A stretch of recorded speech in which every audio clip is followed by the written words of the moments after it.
Nay, bagsak po ako. Sige anak, bawi ka na lang next time. Hindi ka galit, Nay? Nakita mo yung reaction ko, di ba? Hindi ako nagalit.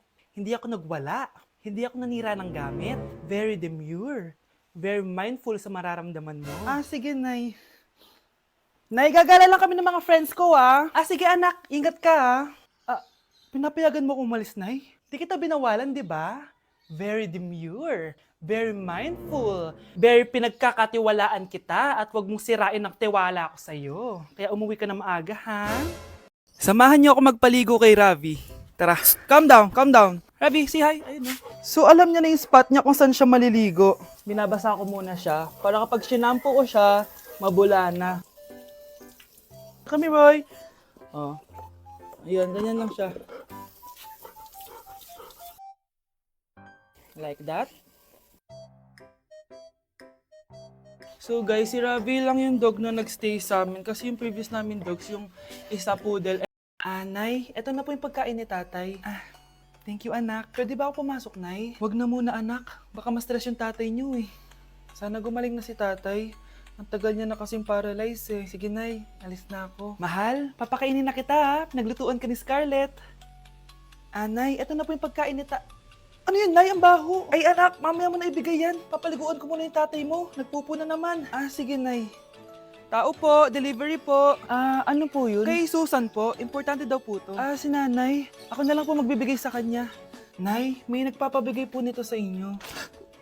Binasa mo ba to, anak? Hindi po, Nay. Wag mo tong babasahin, ha? Sige po, Nay. Mamamalengke lang ako na uulamin natin, ha? Ikaw muna magbantay ng bahay. Ano yun? Bakit sobrang baho naman? Saan nanggagaling yun? Dito sa kwarto nila nanay. Tay, nagpupo ka na naman, no? Yung envelope to, Death certificate? Hindi naman patay si tatay, Hello po. Buti naman po, ma'am. Sinagot niyo na. This is St. Peter's Funeral. Kailan niyo po ipapaimbasa mo yung asawa niyo? Isang linggo na rin po kasi baka bumaho po yung bangkay niya. Anak, alam kong nasa kwarto ka ng tatay mo. Si nanay. Death certificate?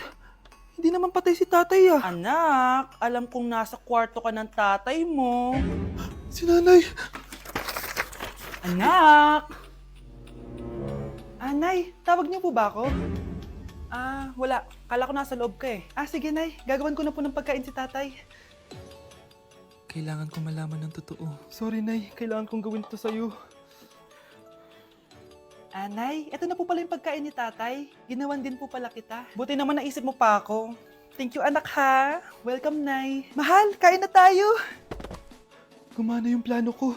Kailangan ko na humingi ng tulong.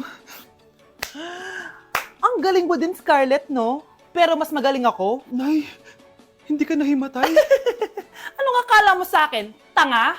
Inamoy ko yung pagkain na binigay mo sa akin. At kaamoy niya yung lason na nilalagay ko sa pagkain ng tatay mo. Ang sama mo, Nay. Well, kailangan ko ang pera ng tatay mo. Inasawa ko lang naman yan kasi mayaman siya. Ipapakulong kita sa ginawa mo kay tatay. Sa tingin mo, maniniwala sa'yo ang mga pulis? May CCTV tayo sa bahay. Shh, Scarlett. Itatakas kita, ha? Scarlett, may kausap ka ba? Nandiyan na si nanay. Bilisan mo. Paparating na siya. Bibilisan ko na. Scarlett! Scarlett! May kausap ka ba? Huwag kang maingay dyan, ha? Scarlett, tara na. Tara na, tita. Tita, buti na lang dumating ka. Hindi ko na kaya mga pinagagawa ni nanay. Hi, Scarlett. Nay! Napakahayap mo, Susan! Oo, hayop ako. At least madaming pera. Huwag kang mag-alala, di kita sasaktan. Hindi ko na din kayo mga pinagagawa sa akin ni Susan. At ikaw, Scarlett, ipapakain ko sa'yo yung lason na binigay mo sa akin. Nay, wag po. Halika. Isubo mo tong lason. Ito'y nararapat sa'yo para mawala ka na sa mundo. Itigil mo na yan, Susan. Totoo ba ito nakikita ko? Buhay ka, Tay? Oo, buhay na buhay. Paano nangyari yun? Hindi pwede. Pinatay na kita! Simula pa lang ng una, alam ko naman na pera lang ang habol mo sa akin, Susan. Kaya nung naparalyze ako, alam ko na pagkakataon mo na yon para lasunin ako. Kaya inutusan ko yung pulis para ipalit ako sa bangkay. Hawak ko din dito yung mga papeles na magpapatunay na ninanakawan mo ako ng pera. Sumama ka sa akin sa presinto. Tandaan nyo to! Hindi ba ako tapos? Anak, sorry. Kinailangan ko magtago sa'yo. Okay lang, Tay. Ang importante, buhay ka.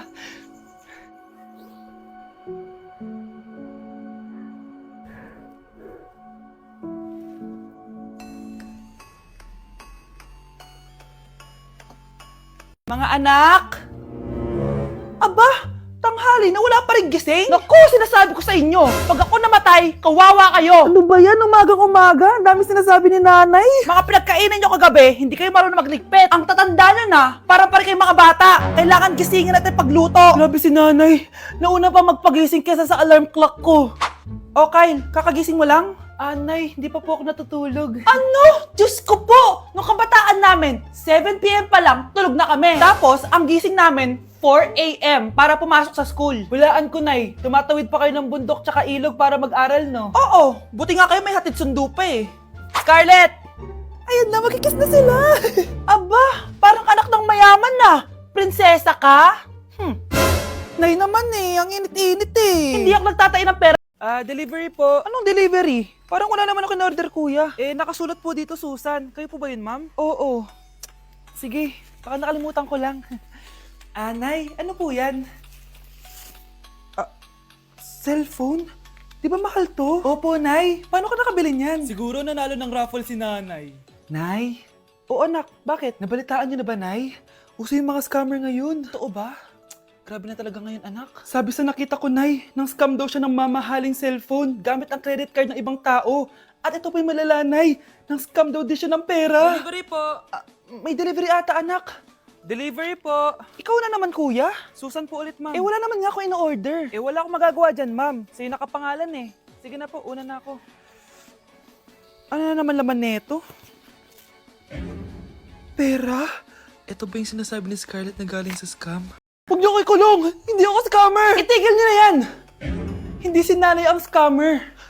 Pero nasa bahay na to, ang totoong scammer. Hoy bata, huwag kang mangialam. Wala ka namang ebidensya. Pero nay, alam ko hindi ko yung scammer. Tara na, sumama ka na sa akin. Mga anak, aayusin ko to ha? Babalik din ako, okay? Kung sino man sa inyo yung totoong scammer, umamin na kayo! Nakulong si nanay, di ba? Ate, walang may gustong makulong si nanay. Tsaka bakit kami lang tatlo sinisisi mo? Baka ikaw talaga yung totoong scammer. Imbes na magsisihan tayo, magtulungan na lang tayo para kay nanay. Malalaman ko rin ng totoo. Delivery po. Gabi na, may nagde-deliver pa? Kuya, kaninong parcel yan? Kay Susan po ulit. Ha? Paano nangyari yun? Nasa kulungan na si nanay. Aba ma'am, hindi ko po alam. Taga-deliver lang po ako eh. Sige na po. Oh, nasa gitna yung kalaban ha? Hoy, ayusin mo na itong mga damit mo. Ilagay mo muna dyan sa kama. Oh, ayun na! Paano naman ito laman ng parcel na to? Nakakainis, talo na naman. Ano ba ito? Happy birthday, anak! Anong wish mo sa birthday mo? Ang wish ko, sana magka-tablet na ako para makapaglaro na ako ng Roblox. O sige, pag natulog ka, pagkagising mo, may tablet ka na. Talaga, Nay? Matutulog na ako. Excited na ako. Totoo nga! May tablet na ako! Happy birthday, anak! Ang bilis mo naman lumaki. Teenager ka na agad. Anong wish mo sa birthday mo? Hindi na ako mag-wish ng mga bagay, Nay. Ang wish ko lang, sana maging happy family tayo palagi. O sige, matulog ka ha. Pagkagising mo, matutupad yung wish mo. Opo, Nay. Nay? Nay? Nay? Ba't walang tao dito? Kuya? Ate? Teka, si Kyle ba yun? Lumabas ba sila, nanay? Nay! Kyle? Anong ginagawa mo dito sa labas? Hinahanap ko po sila, nanay. Oh, Kyle! Nandiyan ka lang pala. Balik ka na doon sa bahay. Naghihintay na si nanay. Talaga, ate? Yay! Tita, sama na kayo. Sige, tara. Kyle! Nay! Happy family na ba tayo? Oo naman, anak. Yay! Scarlett? Anong nangyari sa kanya? Patay na si nanay, pati yung dalawa naming kapatid. Namatay sila nung birthday niya. Kaya tuwing magbe-birthday siya, sila yung hinahanap niya. Grabe pala yung trauma. Anak, malapit na tayo magsama. Talaga, Nay. Sobrang miss ka na namin, Kyle. Excited na kami, Kyle. Excited na rin ako, mga ate, kuya. Ate, makakasama ko na sila, nanay. Matutupad yung birthday wish ko. Kyle, kain ka na dito. Celebrate natin yung birthday mo. Kyle, kain na. Sino ba batang yun? Kyle! Kay.